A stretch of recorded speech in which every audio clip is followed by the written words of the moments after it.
All right, so we're on the final week of the project, and this is when I'm going to start ideating and coming up with some pretty good ideas to create a little proposal and then, ultimately find a solution.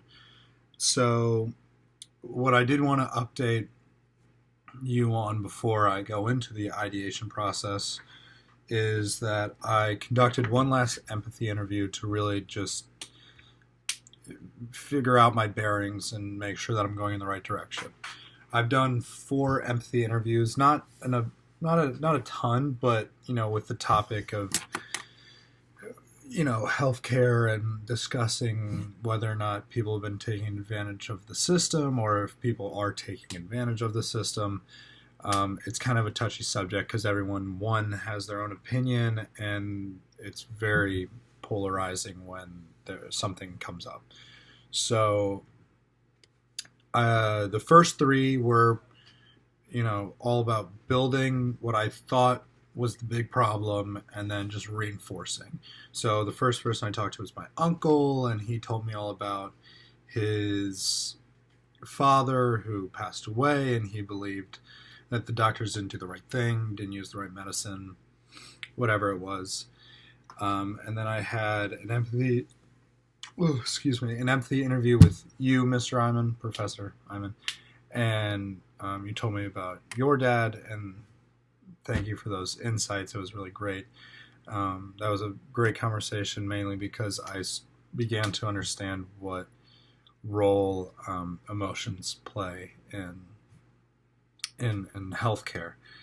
And the answer is a lot of decisions are made because of people's emotions. And the third person I talked to was my friend's dad, who was prescribed the wrong medicine for many, many years. It wasn't harmful necessarily. It was just very costly.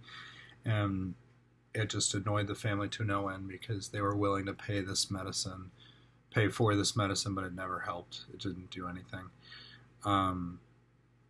And then I saved the last empathy interview for my dad. He works in the healthcare industry, and his dad also passed away. So my uncle and my dad are same father, passed away. So we were discussing if, doctors were the real problem, or if, what was going on. Why was everyone so upset and spending so much money? And he said, well, it's not, yeah, there are problems with doctors, but there's already a solution for that. What everyone is kind of turning their focus or their attention to now is something called palliative care.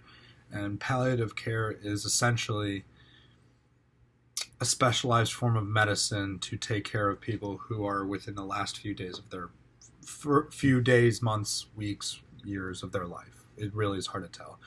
But it's basically for a life-limited disease, meaning that you've got a certain amount of time left.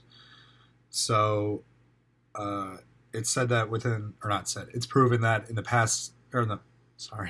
the last 90 days of someone being alive, you will spend the most amount of money paying for their recovery. And if these people are 65 plus or are below the poverty line, the government picks up the check on all of it. So everyone's spending too much money in the last 90 days, especially when doctors will say that, there's no more brain stem cell activity that basically monitors whether or not you're alive. If you've got no brain stem cell activity, then or little of it, you're either in a coma for the rest of your life or you're dead. And even though doctors will tell people this, people refuse to let go and, move on and not spend any more money. And so now we're entering the ideation process of how do you get people to let go? And this is going to be extremely complicated because this is a huge industry that is mainly dictated by people's emotions and wanting their family members to get better. And now I have to come up with a way for people to be okay with letting people go when there's no more brain stem cell activity. I didn't intend for it to get this morbid, but here we are.